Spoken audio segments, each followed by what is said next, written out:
How's it going, movie watchers? Thank you guys for stopping by my channel. Today I'll be sharing with you guys my tier list for all 25 of the Pixar films, with the newest one that just hit Disney Plus, Turning Red.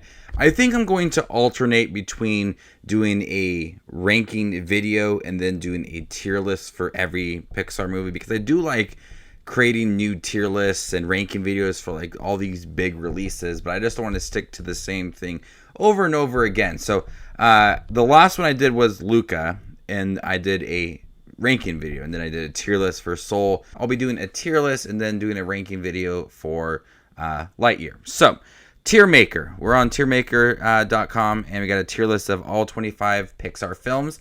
Let me know in the comment section down below, what is your favorite Pixar film, and how did Turning Red turn out for you? Did you like it? If you'd like to check out my full thoughts, you can find it on my channel. If anybody has not seen a tier list video for me, or a tier list video in general, the S is the best of the best, A are great films, B are good films, C are okay, and D is the worst of the bunch. And there's only going to be one on there. Let's just get out of the way. The first one is Cars 2. Cars 2 is not very good. It just takes away what made the first Cars film decent, and just it has a completely different story that just does not work. And having Tow Mater just at the focus of it makes it quite obnoxious. This is the worst Pixar film by any means. It doesn't have a very interesting story. The characters are just bland as can be. Cars 2 is the worst. Alright, so now we're just going to go in order from where they are, and at the end, I'll rank them according to the tier list. So, first up here after Cars 2, we have Bug's Life. Bug's Life for me is just an okay film. I've never been the biggest fan of Bug's Life. I was so involved with Toy Story growing up that I never really paid attention to Bug's Life. It looks okay for the time it was released. It has some decent characters, but the story is just very boring, and nothing really draws me into A Bug's Life besides maybe a couple of the characters here and there, and that's about it. There's nothing memorable about Bug's Life. There's nothing very exciting about it either, and so it's just an okay film, one that's easily forgettable. Next up, we have Brave. I just watched Brave the other day for the first time in some time. When I first saw it, I really enjoyed Brave, but now when I think about it, it's really got a messy story. The story of this young girl who wants to be in control of her own fate would have been fine if he just continued that, but then it transitioned into her and her mother, and building that relationship and protecting her when she turns into a bear. It's really two separate stories, and the first part of the story feels like it's ending when the mother turns into a bear, and it's less focused on Merida and her and being in control of her own fate, and then it's about family. And so the two separate stories just don't work together. Pick one, work around that, and then we can have a decent film. Because Merida's a fun character, it's got great animation, it just is a story that is messy and is not cohesive.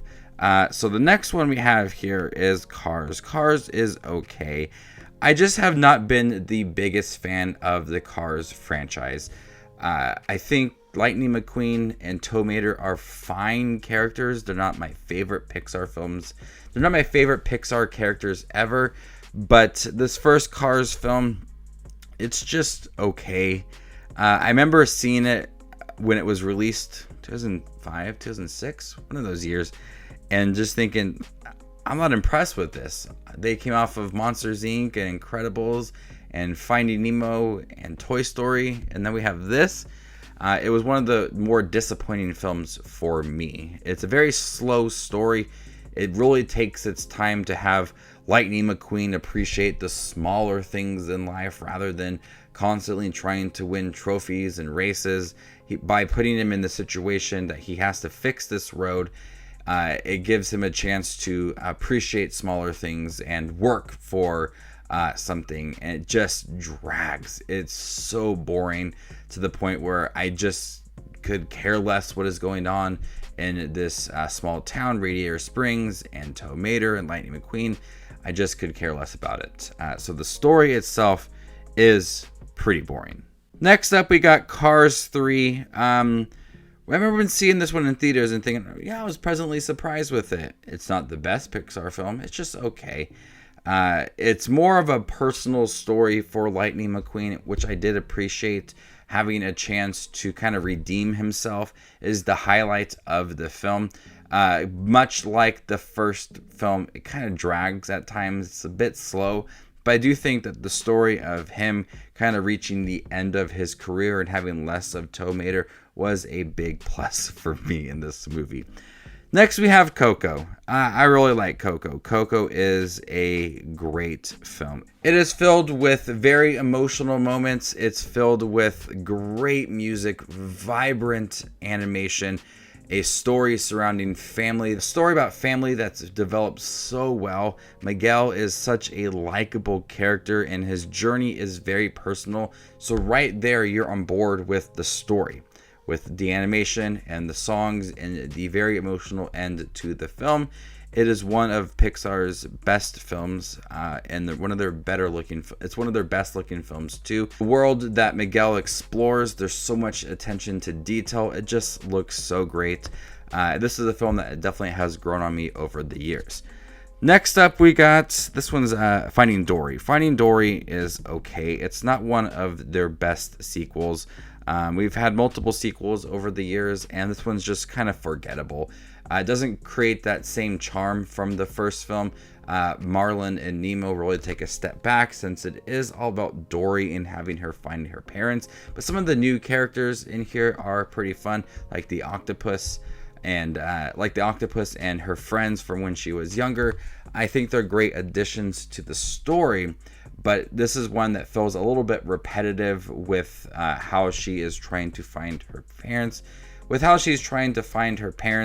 Kind of similar to Finding Nemo. It's got that same structure, but Finding Nemo had a lot to offer in between the journey. This feels like it's just the same sequences over and over again. And so the charm that's not there from the first film, the characters are fun. The story's a little bit repetitive. It makes it for a more weaker Pixar sequel. But now we're going to talk about Finding Nemo, which is one of the best Pixar films. It's truly amazing. This film is so hilarious. It's got that nice father and son relationship that feels realistic, that the son at times wants nothing to do with his father, but his father will go to the ends of the ocean to try to find his son. But then you have those moments when it's not focused on Nemo, when it's not focused on Marlin and Dory, and you have the characters that Nemo is with in this fish tank in the dentist's office. Those are enjoyable as well. So whatever you're getting in this film, it's hilarious. It's hilarious. It's got that fun adventure feel, and it's got a lot of heart to it as well. I've always loved Finding Nemo. Next up, we got The Incredibles sequel, which is a great film. I think that this film surprisingly recaptures the same charm from the first film. It's not as good as that first film, but still a highly enjoyable movie that really picks up from the first film. And by doing that,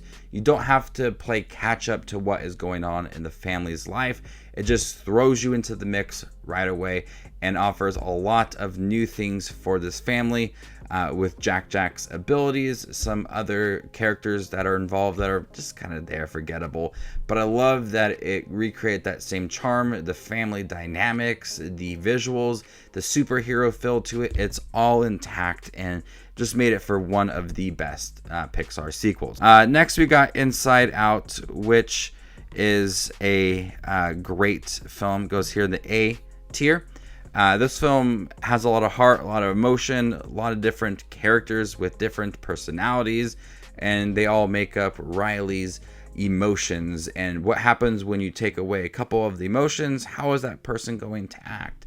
And this film is very smart. Is one of their more deeper Pixar films, diving into emotions and how can you control your emotions, and if you don't have certain emotions, how are you going to live as a person. And by not having joy and sadness in the film, the other characters are kind of in control of everything, and they don't know what to do either, because all your emotions are there to help each other. And it has very emotional moments with Bing Bong as well. This is just a fun film that is surprisingly very emotional and very deep, but done in a way that is supposed to feel meaningful and not cheap at all. So Inside Out is one of the more impressive and smarter Pixar films. Next, we got Luca. I've watched Luca several times since its release. My first time, I would have said it's just okay. I think Luca is actually pretty good. There's something about Luca that has grown on me since its release almost a year ago. I've seen it a few times since its release. The characters are just very enjoyable. It's got a fun, easy feel to it. It's fine with being a smaller Pixar film, and that makes it feel very personal as well. The relationship that develops between these two characters is really enjoyable, and seeing how they really act like as a fish out of water and explore this small town. It's not one of their deeper films. It's not one of their more funnier films. It's just a good film filled with fun characters and fun animation.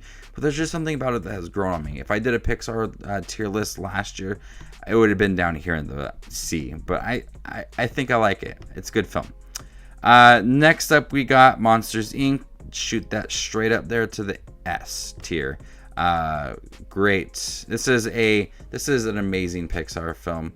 Mike and Sully, iconic, one of the best Pixar duos, and their relationship with Boo is so adorable. The exploration of Monsters Inc. and how the company is run is very fun. It's just not a film that's like exploring the monsters, Mike and Sully. It's also exploring their world and their jobs and how they react to humans in the world. So it's a pretty smart film when you think about how the film offers much more than just the monsters and the relationship. It explores so much more than that. It makes it a film worth watching to see how they work and how they live and what they do during their spare time. It's just much more than just the monsters. And the film's title is Monsters, Inc., not Mike and Sully. And so we get an exploration of the job and everything. And so I really like exploring a lot of what Mike and Sully do in the film. Then we get the Monsters University film, which is okay. But it's odd because he talked about how they were friends like in elementary school, and now they're meeting for the first time in college. Doesn't kind of work out. Monsters University is okay.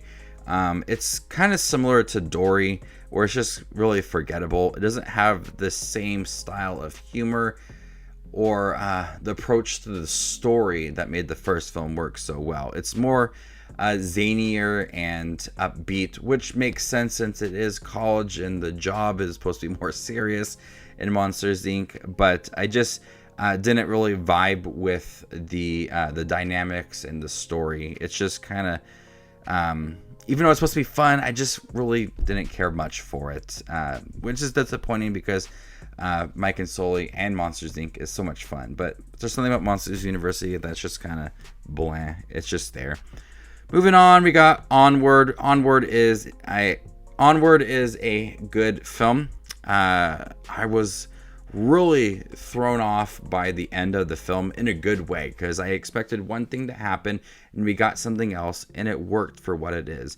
Tom Holland and Chris Pratt are perfect in the film, and the film definitely explores the brother relationship that at times isn't perfect. It's got that really fun magical adventure to it and explores so much in this world, while also trying to be very realistic and down to earth. So it's got that fun adventure feel that makes Pixar work so well, with very emotional moments and fun characters, a lot of humor within it too. That a film that I would like to explore again, since I've only seen it a couple times since it's been released. Came out when the pandemic started, so I was easily able to forget about it. but it is a film that's very enjoyable. Next, we got Ratatouille. Ratatouille is a good film. I understand people really like Ratatouille, but I think it's just good. It's not a film that blew me away when I saw it. It's not a film that I really hated either. It's just kind of there in the middle. It's a film that has pretty fun characters with Remy, and explores a lot about being a mouse and his motivation and all of that, and his relationship with the chef. I forgot the name right off the top of my head. I can't think about it. But I really like the character of Remy and what he wants to do with his life. And so that's really fun too. It's an elegant looking film. It's beautiful to look at. It's got some really fun moments, but it's just something that really hasn't impressed me throughout the years. Next, we got Soul. Soul is a great film. One of their deep films. Very easily you can compare it to Inside Out with how emotional and deep the film is. Joe Gardner is a great character to explore, and 22 is very upbeat and crazy, and that different characteristics for these two really shine and able to have them develop a relationship that you wouldn't expect. This film got very emotional at the end, which was, I think, something that we were going to see coming, but it still really worked. And the two worlds that are explored in the film, they both look really great, and I loved the exploration of both of them and what it means to live and have a purpose, and all of that is approached in a very meaningful way that makes it one of the great Pixar films. Good Dinosaur. It's okay. It's got some funny moments. It could be deeper. It could explore the relationship between these two characters a little more. It just feels very thin. And that's the best way I can explain The Good Dinosaur, is that it feels thin. Thin with its jokes, thin with its story, thin with its approach, the different acts. It just feels bare. And the story's there, the characters are there, the animation's great. It has all the right elements to make a great Pixar film, but it's just not developed in the best way. Next up, The First Incredibles. This is an amazing film. The best ones are their earlier films. I enjoy Pixar in their early years. The Incredibles has that great superhero feel. The family dynamics is very true. It's focused on being about a family, and the family feels real despite having them have superpowers. And so we see the real moments of this family going to work, going to school, taking care of a family, but also throwing in that superhero element makes it a lot of fun. And there's some really great team up moments at the end of the film. And just watching Bob Parr try to protect his family and also relive his glory days is very realistic. Kind of going through that middle-age crisis in the film. But The Incredibles is such a fun film filled with likable characters, great animation, superhero moments that feel big. It's just one of the best. Coming up next is Toy Story 2. Toy Story 2 is a great film. It really separates Woody and Buzz, which allows for them to really develop their own sense of personality without relying on the other character. Yes, Buzz is trying to rescue Woody, but Woody is realizing who he really is in the second film and where he's come from. And Buzz is having a chance to step up as a leader in the film. By separating both of them, they are developing them in their own ways and making them great characters, but also realizing that you miss them two together. They work so hard in the first film to grow these characters as a pair, and probably the most iconic Pixar pairing. And then the second film separates that. And at times it could be a little jarring to see them not together, but it works for the way that the story is presented and realizing what Woody really needs and what Buzz really needs is that they need each other. And the second film does it in the best way. But Toy Story 3, that's the best one. Toy Story 3 is the best Toy Story film. It's emotional. It shows what Woody's relationship with Andy really means, and it's also time to move on. While watching this film, you realize that you're kind of like growing up. I came out when I was a senior. I saw it on graduation day, and I think about it, it's like a transition in my life. Like I'm like growing up, and this was like the perfect film to see.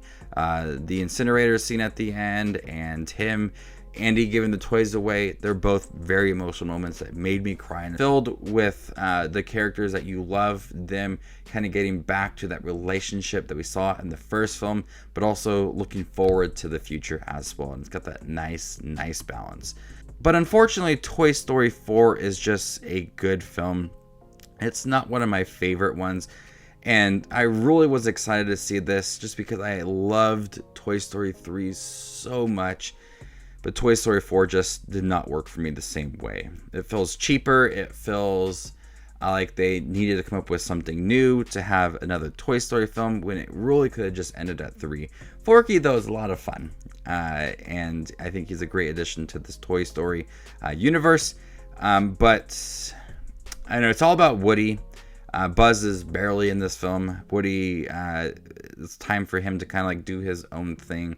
And I don't know, I just didn't really vibe with that part of the story. Honestly, I just really thought Toy Story 4 was didn't really need to be made, unfortunately. But it's a good film. It's got that humor still intact. It just doesn't have that heart that the first 3 had. Up next is Toy Story. By looking at this, it looks like they did them in alphabetical order. Toy Story is a great film. 2 polar opposite characters have to learn how to appreciate each other and work as a pair, and be a toy for Andy. Watching Woody be jealous that Buzz is a new toy, and watching Buzz be so oblivious to what is going on in the world, and him wanting to kind of show off, is creating this dynamic that at times is not working, but they are trying to get to a point to understand each other. And the film does a great job of trying to build that relationship while also keeping the fun moments intact and having a lot of those minor characters that feel very important to the story, but it's focused on Buzz and Woody, the most iconic Pixar pair.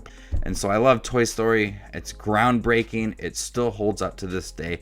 It's just a fun film. Next up, we got Turning Red, the newest Pixar film. This is an okay film.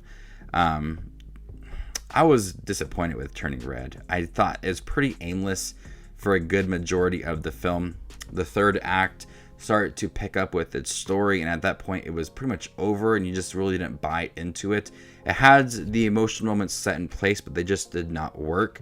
It's got some pretty interesting moments for Mei Lee, and I think that she's a really likable character. It's one of the films that explores new territory, talking about her period and her emotions and everything, something that's never been explored before in Pixar. So it's something new for them, and I don't mind that, and kind of ushering a new era in for Pixar, even if I can't relate to it. I just thought the story of her growing into this red panda felt pretty aimless. Like there's really not a chance to develop a story just based off of that. I mean, Inside Out talked about emotions, but it was able to develop a story with joy and sadness and everything else going on.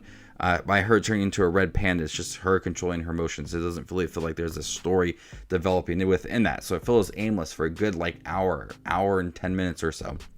And then when we start to kind of go into the territory of her and her mom, which feels similar to Brave, kind of takes away from everything else, and it feels very weak. Like it's supposed to be emotional, but I just don't feel it. So overall, Turning Red I thought was pretty just lackluster in general, aimless despite some good intentions. Next up, we got Up. Carl and Russell, really opposite characters, but I love how they grow throughout the film and are there for each other and seeing them protect each other. It's a very personal movie, even if it makes no sense whatsoever. It's just a movie that's all for Carl, and you have to just go with it, and you want to see him succeed and get everything that he wants. Because of that beginning, how strong the beginning was, you're on board with whatever this film has to offer. And last but not least, we got Wally. Wally's an okay film. It's a film much like Ratatouille. These films these two right here, I think, are films that I just didn't really buy into when they were released. They're great looking films. They're fun, but there's just something about them that didn't really impress me. And I think Wally is an adorable looking film. Wally is such a fun character, but the story, for a good majority too, kind of like Turning Red, is a little aimless. It's just like him exploring the world, but when you introduce Eve to it, it's got those really heartwarming moments, very sweet moments, and then Wally having a purpose at the end makes it end pretty good. But it's just not a film that I'm super drawn into when I think of Pixar. These are the films that I'm more focused on when it comes to Pixar. So we have all 25 films on the tier list. Now we're going to rank them easily here as Cars. Next up, we have The Good Dinosaur over Cars 3. And then I'm going to go with Turning Red. I know I'm going to get a lot of flack for this, and people are going to lose me, but I just really didn't care for it. Then we got Cars, and then Cars 3. I think Cars 3 is the best one. And then we'll go with Finding Dory over Brave. So we got Brave, Finding Dory, Monsters University. We'll go Bug's Life here. Sorry, so Bug's Life there.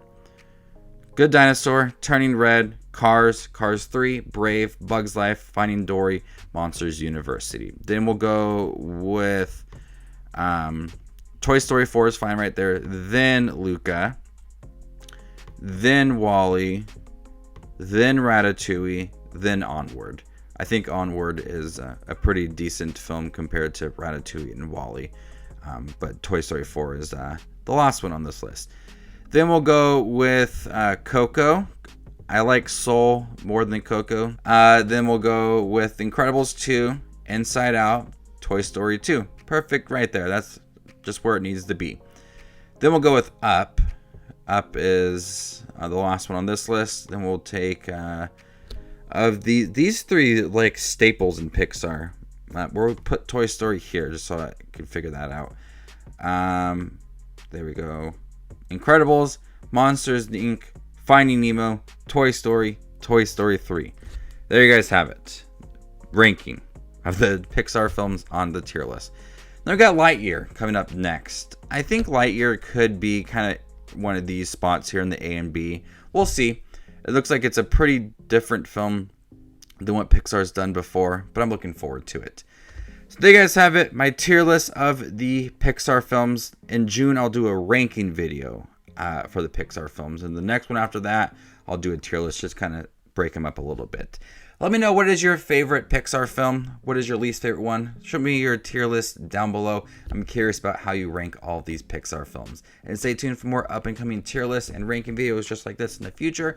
My name is Justin Watches Movies, and you guys stay classy, YouTube.